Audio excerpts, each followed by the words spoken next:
In the previous episode, we designed a complete 2D architectural floor plan for our 60 square meter house using professional Rhino workflow. We used essential drafting commands like polyline, offset, trim, and curve boolean, organized everything with proper layer management, and prepared a clean hatched plan ready for modeling. In this episode, we'll refine the plan by adding windows, defining reusable blocks, setting up professional dimension styles, adding annotations, and finally extruding the walls to begin our 3D architectural model. Let's start by placing the windows. In architecture, doors and windows are not just openings, they control natural light, ventilation, and the overall character of the facade, so their position really matters. I begin by drawing the window opening directly on the wall using simple line geometry. Then I use offset to define the frame thickness.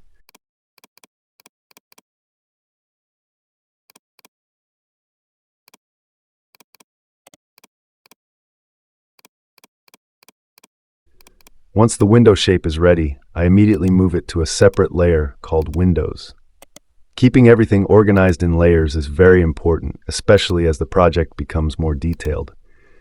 Now, instead of copying loose geometry again and again, I define this window as a block. Blocks are extremely powerful in Rhino. When you create a block, you turn that geometry into a reusable object. If you edit the block later, all instances update automatically. This is how professionals maintain consistency in architectural drawings. Now I copy the window block and place it on both the ground floor and the first floor. For a better exterior composition, I adjusted the window positions a few times. In a real architectural workflow, facade balance is essential.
Sometimes small movements make a big difference in the overall look. For the bathroom windows, which are usually smaller, I use the Scale 1D command. This allows me to scale the window in only one direction without changing its proportions. It's a precise and efficient way to adjust size.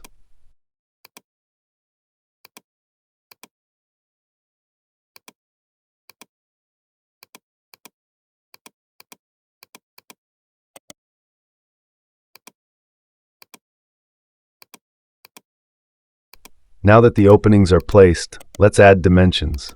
Dimensions are critical in architectural floor plans. They communicate measurements clearly and make the drawing understandable for clients, contractors, and engineers. Before placing them, I open the Properties panel and edit the dimension style. Here, you can customize things like text font, text height, the gap between text and dimension line, arrow size and style, linear and angular precision, unit format. These settings should follow your country's drafting standards. Some countries use metric units like meters or millimeters, while others use imperial units like inches and feet. Always make sure your units are set correctly before finalizing your drawing.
After adjusting the dimension style, I create a separate layer called Dimensions and assign it a different color.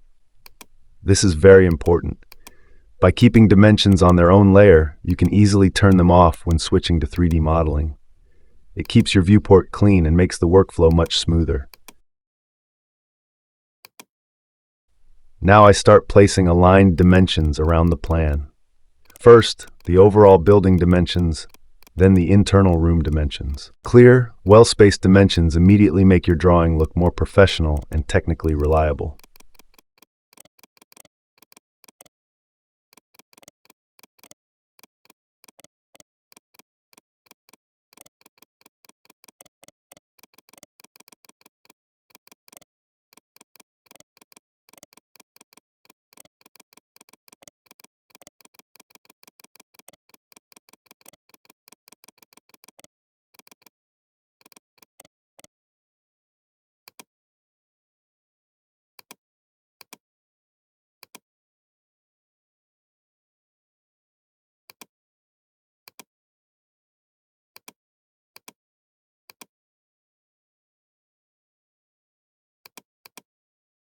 Next, let's add room names. To label spaces in Rhino, simply use the text command.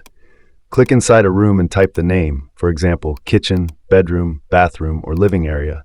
You can adjust the font, size, and alignment based on your presentation style. Rhino also allows you to convert text into curves, surfaces, or even solids if needed. That can be useful later for 3D signage or visualization. But for now, we'll keep them as annotation text. Again, I recommend placing all annotations on a separate layer. Organized files save you time in every project. At this point, our 2D architectural floor plan includes walls, windows defined as blocks, organized layers, professional dimensions, and clear room labels.